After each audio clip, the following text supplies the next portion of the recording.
Meus queridos irmãos, minhas queridas irmãs, uma grande alegria iniciarmos juntos o nosso programa Testemunho de Fé. Estamos aqui nesse nosso encontro semanal. Aqui quem fala é o Padre Paulo Ricardo, fazendo a você o convite de meditarmos juntos a Palavra de Deus.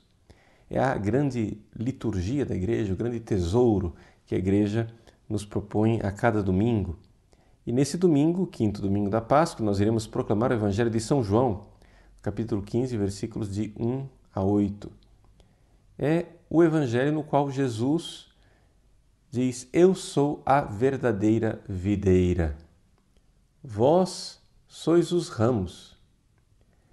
Como é que nós podemos entender esta parábola, esta comparação que Jesus faz? Como é que nós podemos aplicar tudo isso à nossa vida? Bom, vamos então aos poucos meditar a respeito disso. O primeiro passo que a gente precisa dar é realmente a compreensão daquilo que Jesus está dizendo. O Evangelho de São João ele é construído de tal maneira que o evangelista colocou-nos num itinerário de tentativa, digamos assim, de entender quem realmente é Jesus.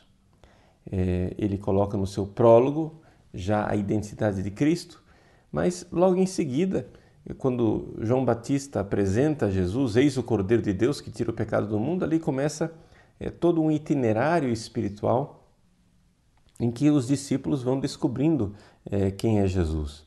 E a partir do momento que os discípulos vão descobrindo quem é Jesus, parece que nos fariseus, nos judeus, vai tomando conta uma espécie de cegueira. Eles só vão perguntando quem ele é, de onde ele vem, insistem com Cristo, dize finalmente quem és tu, até quando nos deixarás com a respiração suspensa. Jesus, no entanto, não consegue transmitir realmente para os judeus por causa do seu fechamento espiritual. No entanto, os discípulos, sim, parece que se abriram à sua palavra. A gente vê, por exemplo, no capítulo 6 do Evangelho de São João, quando Jesus fala da Eucaristia, fala do pão da vida, que no final, aquele discurso que parece duro, terrível, faz com que os fariseus se afastem de Cristo. E Jesus olha então para os discípulos e diz: e vocês? Vocês também não vão embora? E Pedro diz: para onde iremos nós? Senhor, só tu tens palavras de vida eterna. E é esta palavra de vida eterna que vai nos unindo a Cristo. Não é? É ela quem vai realizando esta unidade ao Cristo Senhor. E é exatamente aqui que nós, nessa conjunção, nessa união entre a união a Cristo na Eucaristia, mas também a união a Cristo através da sua palavra, que nós temos aqui a chave de leitura do Evangelho desse domingo.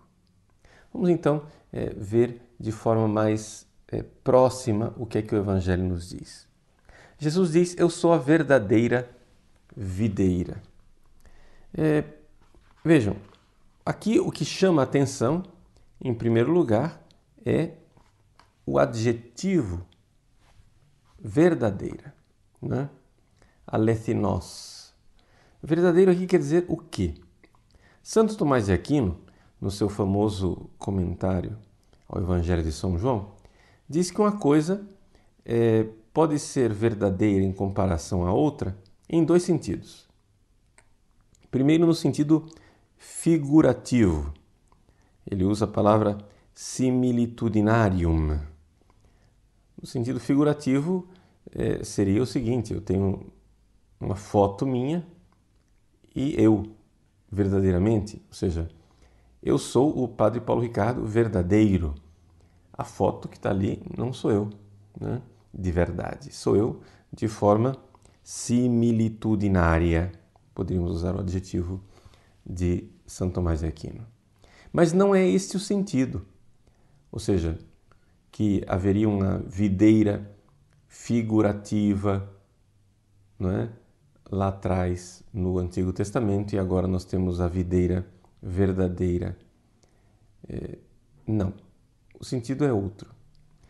Uma coisa pode ser verdadeira em contraposição à outra, no sentido de que a outra é corrompida, a outra se corrompeu. Que é o caso, por exemplo, do vinho e do vinagre. O que é o vinho verdadeiro em comparação com o vinho que azedou, que é o vinagre.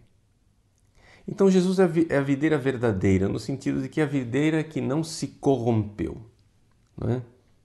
Eu sou a verdadeira videira porque eu não sou a videira corrompida. Isso a gente vê claramente nos profetas do Antigo Testamento. Jeremias, né, fala da videira que se extraviou. Por quê? Porque se converteu numa videira amarga. Né? Isaías também fala isso. Ele diz que esperava frutos e, no entanto, ao invés de uvas, vieram uvas selvagens. Né? Então, aqui a videira que se corrompeu. Ela foi plantada por Deus no Antigo Testamento, se corrompeu e Jesus agora é a verdadeira videira. Então nós vemos aqui claramente uma imagem da igreja, não é? Uma imagem do novo povo de Deus. A videira do Antigo Testamento era o povo de Deus, esta videira se corrompeu, agora Jesus vem colocar a nova videira, que é a igreja. E isto vai acontecer, a igreja vai acontecer, através da nossa união com Ele. Eu sou a verdadeira videira. Vejam, no seu livro O Novo Povo de Deus, o teólogo Joseph Ratzinger, que depois seria o Papa Bento XVI, ele reflete a respeito desta questão de Jesus renovar o povo de Deus. Ele vê, por exemplo, a dificuldade dos teólogos liberais protestantes que a todo momento ficam dizendo: Jesus não queria a igreja, Jesus pregou o reino de Deus, mas o que veio foi a igreja. Jesus não fundou nenhuma igreja, a igreja é uma invenção humana. Não há nenhuma prova de que Jesus fundou a igreja. O padre Joseph Ratzinger, na época, não é? Quando escreveu O Novo Povo de Deus, ele diz: olha, o problema maior aqui não está tanto na resposta. O problema maior está na pergunta. Ou seja, se nós ficamos perguntando se Jesus fundou a igreja, dá a impressão de que ele inventou algo de novo. A pergunta verdadeira é outra. A pergunta verdadeira é: Jesus quis reformar o povo de Deus que já existia, ou Jesus quis abolir o povo de Deus? Essa é a pergunta. Porque o povo de Deus já estava lá, já existia. Jesus não funda a igreja no sentido de que ele inventa algo de completamente novo. Jesus funda a igreja, sim, no sentido de que ele reforma aquele povo que já existia antes. E é por isso que aqui no cenáculo ele está com os seus 12 apóstolos, exatamente como o povo do Antigo Testamento iniciou com os 12 filhos de Jacó, aqui ele está com os 12 apóstolos. E aqui a intenção de Cristo ao escolher 12 apóstolos é claríssima e é inquestionável. Ele está realmente reformando o povo de Deus, ele está constituindo o novo povo de Deus. Mas o povo de Deus do Antigo Testamento era um povo de Deus que estava ligado aos vínculos de sangue genético. Ou seja, o povo de Deus do Antigo Testamento era uma raça. Você, na verdade, precisa nascer judeu e não se converter ao judaísmo. Você precisa nascer no povo certo para ser do povo de Deus. No entanto, aqui as coisas se transformam e o princípio através do qual nós começamos a participar do povo de Deus é, em primeiro lugar, a palavra de Cristo. E Jesus diz isso com muita clareza, não é? Ele coloca isto quando ele diz assim: todo ramo que em mim não dá fruto, ele, o agricultor, que é o Pai, corta, e todo ramo que dá fruto, ele o limpa, para que dê mais fruto ainda. Vós já estáis limpos por causa da palavra que eu vos falei. Então, a palavra de Deus que produz em nós a fé é que nos purifica, é que nos transforma, é que faz de nós verdadeiramente ramos limpos, purificados da verdadeira videira, da videira que não está corrompida, não é? Santo Tomás de Aquino lembra que das madeiras, não é? das árvores que produzem madeira, talvez a videira seja aquela mais desprezada. Por quê? Porque a madeira, né, da parreira é algo que não serve para nada. Ninguém usa a madeira da videira para alguma coisa. E, no entanto, apesar de ser uma madeira tão desprezada, é aquela que dá o fruto mais doce. É aquela que realmente faz com que as coisas deem fruto. Pois bem, dentro disto, sendo nós parte da videira de Cristo, como é que a gente recebe esta palavra de nosso Senhor que faz com que a gente seja cada vez mais membros dessa videira e produza cada vez mais frutos? Bom, a palavra de Deus nos purifica em 3 sentidos. Aqui novamente é Santo Tomás de Aquino quem nos recorda quais são os 3 sentidos. A palavra nos purifica porque, em primeiro lugar, ela nos tira da ignorância. Nos tira das trevas da ignorância. Se você, pela fé, recebe a palavra de Deus, não é? Essa palavra realmente ilumina o seu interior, tira você das trevas, e isso é uma verdadeira redenção, uma verdadeira purificação. E aí, num segundo sentido, a palavra de Deus faz com que você se aparte, se afaste dos apegos mundanos. É assim que a gente vai, aos poucos, né, se purificando e entrando neste caminho de purificação. Veja, ninguém, absolutamente ninguém, pode querer ser membro da igreja, querer ser membro desse novo povo de Deus, sem entrar neste processo constante, contínuo de purificação. É aquilo que os autores espirituais chamam de via purgativa, não é?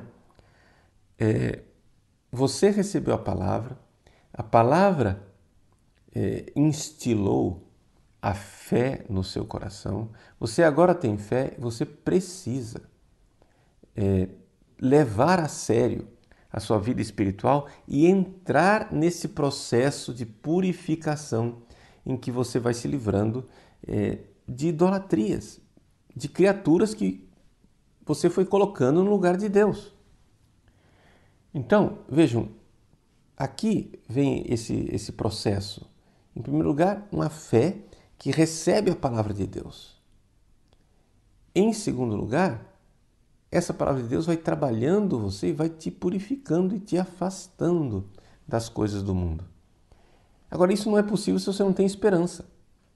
Porque o que é a esperança concretamente? A esperança concretamente é esta pressa, né, de corresponder ao amor de Deus. As pessoas que têm esperança, que receberam realmente a virtude da esperança e a colocam em ato, são pessoas que tomam de assalto a vida espiritual, não é?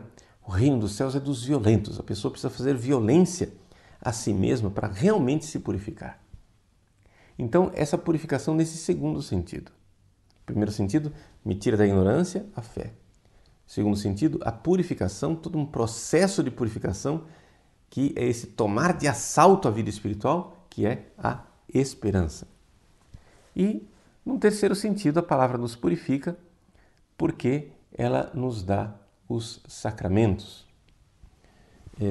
Santo Tomás recorda Santo Agostinho, que diz com muita clareza que quando você tira a palavra, os sacramentos não são nada. A frase de Agostinho, que é tirada exatamente do comentário de Santo Agostinho a São João, ele diz assim: tira a palavra e o que é a água senão água? Acrescenta a palavra ao elemento e ele se faz um sacramento. Mas essa palavra, ela se torna eficaz exatamente na fé da Igreja. Então, os sacramentos também são um caminho em que nós nos unimos a Cristo e nos unimos claramente. Primeiro o batismo, mas depois também a Eucaristia, não é? Batismo e Eucaristia são dois sacramentos que claramente nos mostram a nossa união com Cristo. Todos os 7 sacramentos são nossa união com Cristo, mas o batismo porque nos torna membros do corpo de Cristo e a Eucaristia porque é o próprio corpo de Cristo que nós recebemos. Então a palavra de Deus também nos dá os sacramentos e essa união íntima com Cristo, o que nos reporta este amor, esta caridade, este permanecer nele, esta amizade. Vejam só, logo depois de explicar essa parábola da videira e dos ramos, Jesus vai falar do mandamento da caridade. Eu vos dou um novo mandamento. E em que é que a caridade, não é diferente do amor que já se conhecia antes? Porque no Antigo Testamento já havia um mandamento do amor, não é? O Antigo Testamento nós conhecemos o duplo mandamento do amor que o próprio Jesus nos evangelhos sinóticos coloca com muita clareza, né? Ouvistes o que foi dito: amarás o Senhor teu Deus de todo o teu coração, toda a tua alma, todo o teu entendimento. E é interessante notar esse paralelo, né? Ouvistes. Por quê? Porque o próprio Antigo Testamento, lá no Deuteronômio capítulo 6, ao introduzir o mandamento do amor supremo a Deus de todo o coração, diz: Shema Israel. Ouve. É a palavra, em primeiro lugar, que precisa entrar no nosso coração para que a gente, então, responda com amor. E o outro mandamento de amar o próximo, não é?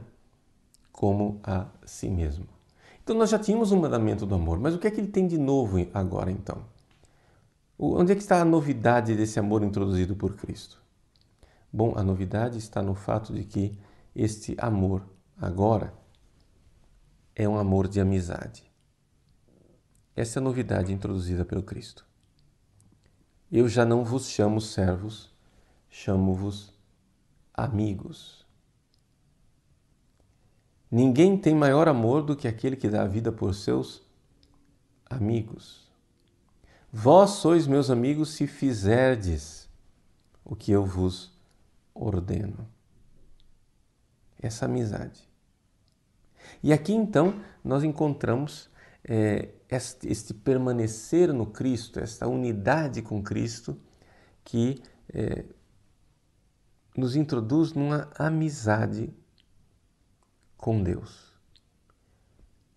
Essa amizade com Deus não é possível se nós não estivermos constantemente unidos à divina pessoa, né, de nosso Senhor Jesus Cristo através da sua humanidade. Aqui, Jesus é a videira verdadeira. Ele é a verdadeira videira na sua humanidade. Enquanto Deus, ele é agricultor, como o Pai é agricultor. Enquanto homem, ele é a videira, ou seja, ele é o caminho, né? Ele é o meio, ele é o instrumento através do qual nós nos unimos a Deus.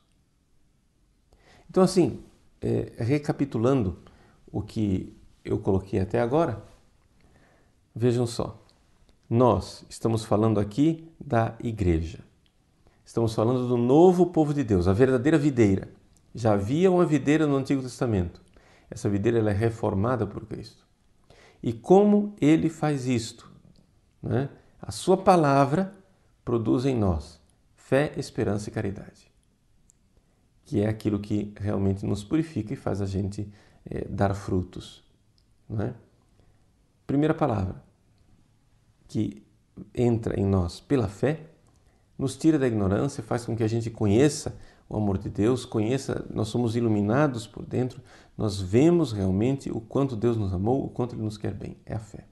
Nós precisamos crescer na fé, precisamos crescer na meditação constante dessa palavra, por isso a vida de oração, ela é importantíssima. Então, primeira coisa, a fé. Mas essa palavra produz em nós não somente a fé, produz em nós a esperança. Ou seja, a esperança é aquela pressa de quem toma de assalto a vida espiritual e diz, eu quero o quanto antes corresponder ao amor de Deus. E aí então isso produz em nós a caridade. Mas a caridade o que é? A caridade é esse amor de amizade. É esse permanecer em Cristo como amizade, estar constantemente unido a Ele. Na Eucaristia, de forma especialíssima, mas também durante o dia, onde Ele, né, na sua humanidade que está no céu, é instrumento de todas as graças que a gente vai recebendo durante o dia. Ou seja, a humanidade de Cristo não está em todos os lugares. A humanidade de Cristo está no céu, como seu lugar natural, e está no sacrário, na comunhão, na Eucaristia, né, como o seu lugar sacramental. Então, mesmo quando a gente recebe a Eucaristia, é evidente, a humanidade de Cristo está, digamos assim, colada conosco, colada com a nossa alma. Mas mesmo durante o dia, quando nós não estamos, quando não recebemos a Eucaristia, mesmo assim existe uma união, né, com esta humanidade que é, para usar a linguagem, né, escolástica, é a causa física instrumental de nossa união com Deus. Então nós precisamos cada vez mais mergulhar neste contato com Cristo, na sua humanidade, através da nossa vida de oração. Nós não podemos cair naquele erro, né, dos quietistas, de dizer, não, eu já estou unido a Cristo, né, pelo batismo, então nós já estamos unidos, pronto e acabou. Não, é necessário fé, esperança e caridade. Ou seja, crer, unir-me a Ele pela fé no seu amor, mas é necessário essa atitude de tomar de assalto a vida espiritual e então cultivar esta amizade com Cristo. De forma bem concreta, nós temos que ver como é que os santos cultivavam essa amizade. E somente assim daremos frutos. Somente assim haverá verdadeiro fruto, não é? O fruto do amor, o fruto maduro, sazonado, de eu conseguir realmente amar o próximo, amar os irmãos, amar como Cristo amou, esse novo mandamento que Ele vai nos dar. Então, meus queridos, vamos olhar para a vida dos santos. Vamos ver como os santos cresceram neste amor à humanidade de Cristo. Esse ano que nós celebramos os 500 anos de nascimento de Santa Teresa d'Ávila, ela é para nós uma grande mestra espiritual. Por quê?